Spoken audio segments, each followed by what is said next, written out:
नमस्कार, मैं हिमांशु मिश्रा और आप देख रहे हैं द इनसाइड स्टोरी। तो आज से लगभग 33 साल पहले यानी कि 1990 की हम बात कर रहे हैं। उस वक्त लाल कृष्ण आडवाणी के नेतृत्व में एक रथ यात्रा निकल रही थी राम मंदिर को लेकर। उस वक्त एक संदेश गया कि भारतीय जनता पार्टी एक हिंदुत्ववादी पार्टी है और यही संदेश कमोबेश हर चुनाव दर चुनाव आगे बढ़ता रहा और 2019 के चुनाव में भी कुछ इसी तरह की लहर देखने को मिली और अभी तक हाल फिलहाल में भी देखने को मिल रही थी कि ये पार्टी हिंदुत्व के मुद्दे उठाती है और उसी को लेकर आगे बढ़ती है। लेकिन पिछले कुछ वक्त में, पिछले कुछ महीनों में कह लीजिए, ओबीसी को लेकर बातें हो रही हैं।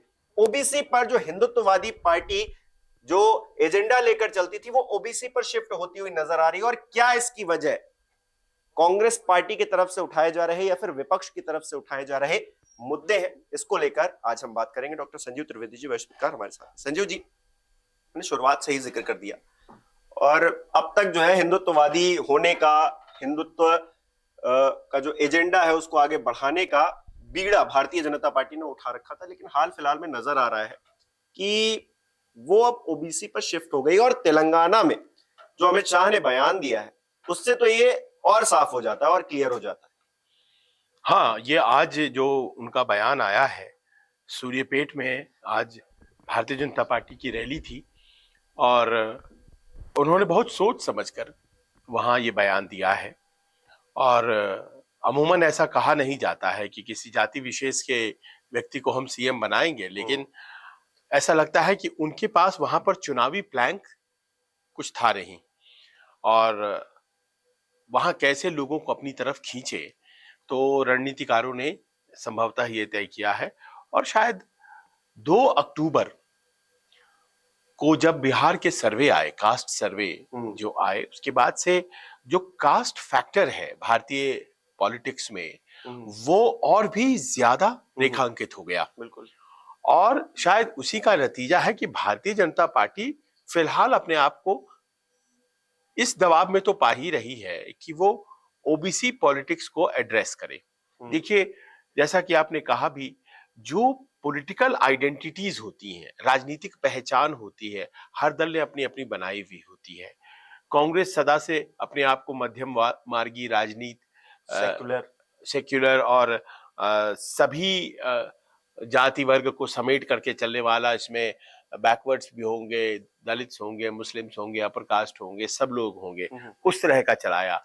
भारतीय जनता पार्टी की हमेशा से ये आइडेंटिटी रही कि वो राष्ट्रवाद और हिंदुत्व के आधार पर वो जातीय गोलबंदी में विश्वास नहीं करती है और वो ये मानकर चलती है कि हिंदू समाज को एकत्रित कर रहा है। हालांकि सबका साथ सबका विश्वास, लेकिन उसके जो मूल में बात है वो है कि राष्ट्रवाद और हिंदुत्व के आइडिया को आगे बढ़ाना है। और वो मानती है कि भाई जो भारत में है वो हिंदू है। आप अगर दूसरे दलों में जाएं तो आरजेडी हुआ, सपा हुई या फिर जनता दल यूनाइटेड हुई, ये ओबीसी पार्टीज कही जाती हैं।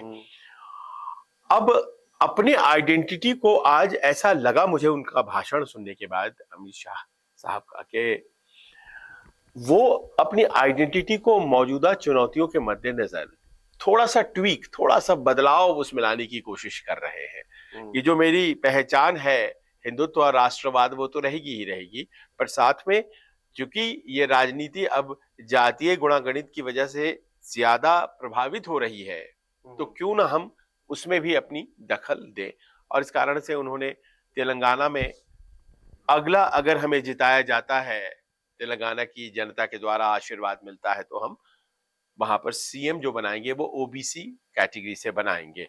वहां ओबीसी जातियां जाहिर है कि अलग हैं, हिंदी पट्टी से उनके नाम अलग हैं, पर इंटरेस्टिंग बात यह है कि फिलहाल जो मुख्यमंत्री हैं वो ओबीसी जाति से नहीं आते हैं, या फिर फिलहाल जो कांग्रेस के प्रदेश अध्यक्ष हैं वो ओबीसी से नहीं आते हैं, रेड्डी हैं, लैंड ओनिंग कास्ट होता है वहां का। तो उन्होंने एक बड़ा ही सटीक राजनीतिक चाल चला है ऐसे राज्य में जहां 55% आबादी ओबीसी है। तो अगर ये एकजुट हो जाती है तो जाहिर है कि इसका राजनीतिक फायदा बीजेपी को होगा। भारतीय जनता पार्टी ये हमेशा से कहती आई है कि देखिए हमने ओबीसी प्रधानमंत्री बनाया है, लेकिन राहुल गांधी वही कहते हैं कि हमारे देखिए चार अगर मुख्यमंत्री हैं तो उसमें से 3 हमारे ओबीसी वर्ग से आते हैं। तो ओबीसी की लड़ाई इन दिनों काफी तेज हुई है, लेकिन क्या सिर्फ तेलंगाना में या फिर और भी राज्यों में इस तरह की पहल होती हुई नजर आएगी? और केंद्र तक, जब केंद्र के इलेक्शंस होंगे, लोकसभा के इलेक्शंस होंगे, तब तक ये मांग और चरम पर पहुंचेगी? क्या आप ओबीसी का कैंडिडेट खड़ा करिए, ओबीसी का चेहरा बनाइए, या फिर ओबीसी को लेकर आगे आइए, क्या ये पॉलिटिक्स अब हावी होने वाली है? देखिए, सुविधा की राजनीति होती है। अभी तक करीब 52 टिकटें घोषित की गई हैं भारतीय जनता पार्टी के द्वारा तेलंगाना में, और 21 उम्मीदवारों को जगह दी गई है। तो वो 45% के आसपास का मामला बन रहा है, 45% के आसपास का मामला। तो इस बार हम लोगों ने ये पाया है कि हर जगह ओबीसी वर्ग के उम्मीदवारों को जगह दी जा रही है। वो हिंदी पट्टी के राज्यों में भी है और वो तेलंगाना में भी देखा जा रहा है। पर आप ये उम्मीदवारों को टिकट देने से पहले थोड़ा पीछे चलिए और देखिए कि 119 सीटों वाली तेलंगाना असेंबली में फिलहाल कितने ओबीसी हैं। उससे ज्यादा पता चलता है ना कि भाई आपने कितने लोगों को चुन करके यहां जगह दी है। बिल्कुल। और वहां पर करीब 31 एससी एसटी कैटेगरी से आते हैं जो रिजर्व सीट्स हैं वहां पर। लेकिन अभी फिलहाल इस वक्त 22 या 23 ही ओबीसी के विधायक हैं। अच्छा। तो अगर कायदे से आप देखें तो 55% विधायक होने चाहिए, 50% विधायक होने चाहिए, इतना तो जगह उनका होना चाहिए। लेकिन अभी तक चूंकि ये राजनीतिक मुद्दा नहीं बना था, अचानक से बना है, तो इस कारण से अब सबको ओबीसी की पॉलिटिक्स करनी है, तो सब अपने अपने टिकटों में ओबीसी वर्ग के लोगों को जगह दे रहे हैं। दरअसल ये जो मंडल और कमंडल वाली आपने बात की, इसकी पृष्ठभूमि में तो जाहिर है उस दौर में है जब वीपी सिंह मंडल कमीशन को लागू कर रहे थे, और उसी दौर में 1989 की बात हो रही है, 1990 की बात हो रही है, 90 यही सितंबर अक्टूबर का महीना। जी हाँ। और जून के महीने में तय हो गया था कि राम रथ लेकर के आडवाणी जी निकलेंगे, और अक्टूबर आते आते निकलना था राम रथ लेकर के आडवाणी जी को, कार्यक्रम बन गया था। और उनके निकलने के साथ ही वो एक हिंदुत्व का जो राजनीति साथ थे, बीजेपी और वीपी सिंह दोनों उस वक्त साथ थे, लेकिन अपने अपने वोट बैंक बना रहे थे। तो वो मंदिर के लिए निकल रहे थे, अयोध्या में मंदिर बनाने के लिए। तो वीपी सिंह जो कि प्रधानमंत्री थे, उन्होंने सोचा कि अरे ये अपना वोट बैंक बना रहे हैं तो हमें भी तो बनाना चाहिए। तो उन्होंने बहुत अपना एक सटीक सियासी गणित बिठाते हुए मंडल कमीशन लागू कर दिया, जो पिछले 10 सालों से रिपोर्ट आके पड़ी हुई थी। ठीक एक सप्ताह पहले यात्रा निकलने वाली थी आडवाणी जी की, और ठीक एक सप्ताह पहले उन्होंने घोषित कर दिया, और राजनीति में मंडल आया। और ये शब्दावली दी गई अटल बिहारी वाजपेयी के द्वारा कि भाई आपने मंडल किया तो हमने कमंडल किया। तो उस वक्त से ये परस्पर धाराएं हैं भारतीय राजनीति की जो चल रही हैं, जो कि बाद में लगातार एक आइडियोलॉजी के लेवल पे भी आ गई हैं कि हिंदुत्व और राष्ट्रवाद जो है वो कमंडल की धारा है, और ये ओबीसी और बैकवर्ड पॉलिटिक्स जो है एम्पावरमेंट, वो विचारधारा रहेगी बाकी के दलों की।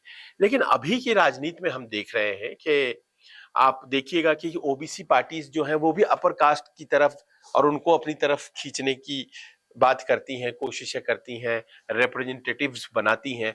कौन समझता था 90 के दशक में कि मनोज झा जिनका नाम है वो आरजेडी के एमपी बन करके यहाँ केंद्र में आरजेडी उनको भेजेगी राज्यसभा एमपी बना करके। तो यानी कि हर सेक्शन में अपना वोट बढ़ाना है, और बीजेपी ने भी कुछ वैसा ही किया है। अपनी राजनीति को जब मोदी जी प्रधानमंत्री बने तो उन्होंने अपनी कास्ट आइडेंटिटी को ज्यादा एमबीसी कहा कि एमबीसी कास्ट का पहला प्रधानमंत्री हमारे देश में हुआ है। अब लेकिन अब क्या होने लग गया है ये कि जो मूल पहचान जो है वो तो बीजेपी की वही है जो है, और वो बाकी के दलों की वही है जो है। तो ऐसे में दूसरे दलों के वोट कैसे अपनी तरफ खींचे जाएं, ये इस विधानसभा और लोकसभा के चुनाव से पहले इसलिए महत्वपूर्ण बन गया कि बिहार में 2 अक्टूबर को कास्ट सर्वे आ गया। अब उस कास्ट सर्वे की मांग पूरे देश में हो रही है। राहुल गांधी कास्ट सर्वे की मांग लगातार कर रहे हैं। ओबीसी पॉलिटिक्स की तरफ उनका रुझान है। अभी बाकी के जो ओबीसी पार्टीज थी, आरजेडी, सपा, जेडीयू जैसे दल, वो तो कर ही रही हैं। भारतीय जनता पार्टी भी इसके खिलाफ नहीं है। और ऐसे में उसकी कोशिश ये है कि कैसे हम ओबीसी की तरफ जाएं। खुले तौर पर भारतीय जनता पार्टी क्योंकि सत्ता में है तो इसका अगर सपोर्ट करेगी, कास्ट सेंसस होना चाहिए तो करवाया क्यों नहीं? हालांकि 2021 में सेंसस होना चाहिए था, वो नहीं हो पाया है सामान्य वाला, और कास्ट सेंसस को लेकर चीजें आगे बढ़ गई हैं। राहुल गांधी हर मंच पर जा रहे हैं, कास्ट सेंसस की बात कर रहे हैं। तो क्या अब हम जहां भी जीतेंगे ओबीसी का चेहरा सामने रखेंगे? क्या ये कार्ड के तौर पर देखा जाए इस कास्ट सेंसस का जो ये मुद्दा जिसमें फंसती हुई बीजेपी नजर आ रही थी उसके मद्देनजर? देखिए, जहां तक सवाल तेलंगाना का है, ये बात तो सच है कि तेलंगाना ही नहीं पूरे भारत में 50% के आसपास ओबीसी का पॉपुलेशन हर राज्य में है। तो या उससे थोड़ा कम थोड़ा ज्यादा ये इतना पॉपुलेशन है। पर सवाल यह है कि संगठित कहां कहां है। तो जितने हिंदी पट्टी के राज्य हैं वहां तो ये संगठित राजनीति में तब्दील हो चुकी, और आज से दशकों पहले हो चुकी, चाहे वो बिहार हो या उत्तर प्रदेश हो। इन सब राज्यों में तो ओबीसी पॉलिटिक्स संगठित हो गई। पर बात तेलंगाना की अगर आप करें तो आप पाएंगे कि वहां ओबीसी का जो कास्ट कॉन्शियसनेस है, जो कास्ट आइडेंटिटी है, उस तरह से बन नहीं पाया है कि भाई आप ओबीसी नेता के तौर पर एक लालू जी हैं जिनको पहचानते हैं लोग कि भाई ये ओबीसी नेता हैं, और सारे ओबीसी के लोग उसमें अपना नेतृत्व देखते हैं। वो चेहरा बहन कुमारी मायावती में दलित समुदाय अपना नेतृत्व देखता है। हालांकि उसमें भी कैटेगरी है कि यादव जो हैं वो ज्यादा पहचानते हैं लालू जी को, और अब ऑल्टरनेटिव लीडरशिप हर कास्ट में आने लगी है। और वो कैसे खुलती है ये तो इस चुनाव के बाद पता लगेगा, क्योंकि Bharatiya Janata party non Yadav, non Kurmi में प्रवेश करने की कोशिश कर रही है। और मायावती जी की जो पार्टी, जो उनका जो कास्ट समुदाय है जाटवों का, उसके अलावा और क्या बाकी के दलित उनके साथ है, ये सब प्रश्न अभी तय होने हैं। लेकिन अभी तक जो स्थिति है उसमें यही है कि चेहरे जो हैं वो दलित समुदाय, ओबीसी समुदाय के यहाँ पर तय हो चुके हैं। तेलंगाना या आंध्र की राजनीति में मैं अभी नहीं देखता हूं उनको तय हुआ कि कोई भाई एक व्यक्ति है जिसको लीडर के रूप में आइडेंटिफाई करते हैं। तो ये जो आज एक प्रस्ताव पेश किया गया है अमित शाह के द्वारा, क्या ये उतना सफल हो पाएगा, अभी इस पर आपको विवेचना करनी पड़ेगी। ये अभी समय है। पर दाव बहुत अच्छा है। क्यों? क्योंकि ये कहने की कोशिश हो रही है कि देखिए साहब, हम किसे सीएम बनाएंगे वो तो हमने कह दिया कि हम ओबीसी समुदाय से किसी व्यक्ति को सीएम बनाएंगे। वो ओबीसी समुदाय जो इस प्रांत का, तेलंगाना का 55% आबादी है। पर आप ये देखिए कि कांग्रेस किसको बनाएगी, या प्रधानमंत्री वो किसको बनाना चाहती है। ये देखिए कि केसीआर की पार्टी वो किसे सीएम बनाना चाहती है। ये सब परिवारवादी हैं, और हम जो है वो ओबीसी को बनाना चाहते हैं। तो एक अच्छा गेम वहां पर खेल दिया गया है कि भाई वो परिवारों की बेहतरी के लिए है, हम इतने बड़े समुदाय की बेहतरी के लिए। तो ये एक मुद्दा हो गया है। हाँ, आप ये पूछ रहे हैं कि क्या ये उत्तर भारत में? जी बिल्कुल। देखिए, ये अपने आप में तय है कि तीनों राज्यों में चेहरा नहीं दिया गया है। ओबीसी या अपर कास्ट या कोई भी चेहरा छत्तीसगढ़, मध्य प्रदेश, राजस्थान में भारतीय जनता पार्टी ने नहीं दिया है। इस बार जरा मामला उल्टा है कि कांग्रेस के पास चेहरे हैं और ओबीसी का चेहरा या अपर कास्ट का चेहरा या कोई भी चेहरा बीजेपी ने नहीं घोषित किया है। तो क्या हम एक शुरुआत देख रहे हैं दक्षिण से? और ओबीसी पॉलिटिक्स जो नीतीश कुमार के उस रिपोर्ट में, बिहार मुख्यमंत्री के रिपोर्ट के जरिए शुरू हुई है और वो फैलती हुई अब अखिलेश यादव, राहुल गांधी और जितने भी बड़े नेता हैं विपक्ष के, उनकी मांग है। और इंडिया गठबंधन जो है उसकी मांग है कि कास्ट सर्वे करना है आपको। उसकी काट क्या भारतीय जनता पार्टी ने तैयार की है? क्या वो आने वाले दिनों में तेलंगाना के बाद छत्तीसगढ़, मध्य प्रदेश, राजस्थान में भी ओबीसी चेहरों को मुख्यमंत्री घोषित करेगी? हालांकि आप देखिए कि राजस्थान में ओबीसी घोषित करने का क्या फायदा होगा, क्योंकि वहां तो ऑलरेडी कांग्रेस के पास ओबीसी चेहरा है अशोक गहलोत के तौर पर। बीजेपी के पास कोई चेहरा नहीं है, वसुंधरा जी का चेहरा ओबीसी का चेहरा नहीं माना जा सकता है। उसी प्रकार इसीलिए वो चेहरा नहीं, उसी प्रकार भूपेश बघेल ओबीसी के चेहरे हैं, रमन सिंह को बनाते भी तो ओबीसी का चेहरा नहीं था।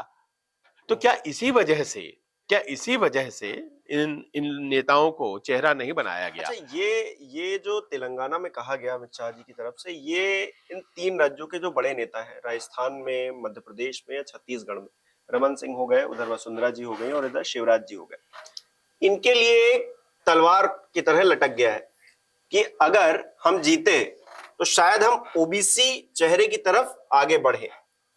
क्या ये इशारा इन तमाम 3 राज्यों में जो बड़े बड़े नेता हैं? अब देखिए, हर राज्य की तो अपनी अलग अलग समस्याएं होती हैं और राजनीति होती है। मध्य प्रदेश में तो ओबीसी चेहरा है ना शिवराज जी, फिर भी उनको नहीं बनाया, क्योंकि वहां की पॉलिटिक्स ये डिक्टेट कर रही है कि एक थकान उनको सीएम के रूप में देख देख के लोगों में हो गया है, तो उनको रेस्ट दिया जाए। फिर भी इस बात को महसूस कीजिए कि ये जो हिंदी पट्टी के राज्य जिनकी बात आप कर रहे हैं, हम कर रहे हैं, इनमें अगर ओबीसी वोट बैंक को केटर नहीं किया गया इन विधानसभा चुनाव में, तो 4 महीने बाद लोकसभा चुनाव है और उस वक्त ओबीसी पॉलिटिक्स फिर से अगर इंडिया गठबंधन की सबसे बड़ी पॉलिसी रहेगी तो आपको काउंटर करने के लिए अपनी पॉलिसी की जरूरत है ना। तो इस बार राजनीति इन तीनों राज्यों में भी ओबीसी के आसपास ही रखेंगे भारतीय जनता पार्टी के लोग, मानकर ये चलिए, क्योंकि भारतीय राजनीति में एक नया मोड़ आया है और वो नया मोड़ है ओबीसी का मोड़। ये बहुत नया नहीं है, लेकिन इसमें जो इस बार जो जिस तरह से वो टर्न्स ले रहा है वो इसलिए नया है कि भारतीय जनता पार्टी कभी भी खुलकर के ओबीसी पॉलिटिक्स करने के लिए नहीं जानी जाती थी और वो कर रही है। जैसे देखिए, बैकवर्ड कमीशन को संवैधानिक दर्जा, ये ओबीसी कमीशन को संवैधानिक भारतीय जनता पार्टी ने दिया। वो कहती है कि जी हमने दिया, हमने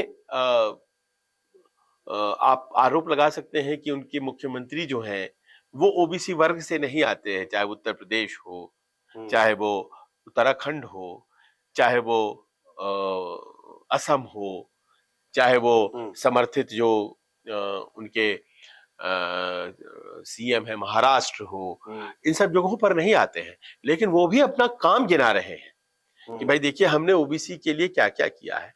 तो ऐसा लगता है कि इंडिया गठबंधन ने कहीं ना कहीं फंसा तो लिया है बीजेपी को अपनी राजनीति में, अपनी राजनीति यानी कि ओबीसी पॉलिटिक्स के दायरे में, जो कि इंडिया गठबंधन की पहचान है, उसमें कहीं ना कहीं फंसा लिया गया है। अब वो फंस जाते हैं बीजेपी वाले या फिर इनके ही चाल में इनको मारते हैं, इंडिया गठबंधन के ही चाल में इनको पटकनी देते हैं। जैसे तेलंगाना में ओबीसी सीएम बनाने का वादा करके देने की कोशिश की गई है, वो करते हैं, ये देखने वाली बात होगी। और विमर्श जो है वो ओबीसी के आसपास रहेगा, चाहे ये विधानसभा का चुनाव, चाहे वो आने वाले दिनों में। लेकिन एक मजबूरी तो नजर आ रही है। हाँ, ये भारतीय जनता पार्टी, ये बिल्कुल सही कि कहीं ना कहीं भारतीय जनता पार्टी की जो रणनीति है उसमें जो इंडिया गठबंधन की सबसे स्ट्रॉन्ग नीति है कि भाई ओबीसी पॉलिटिक्स, कास्ट सेंसस, उसका प्रभाव दिख रहा है और वो अमित शाह की बातों में आज बहुत स्पष्ट था।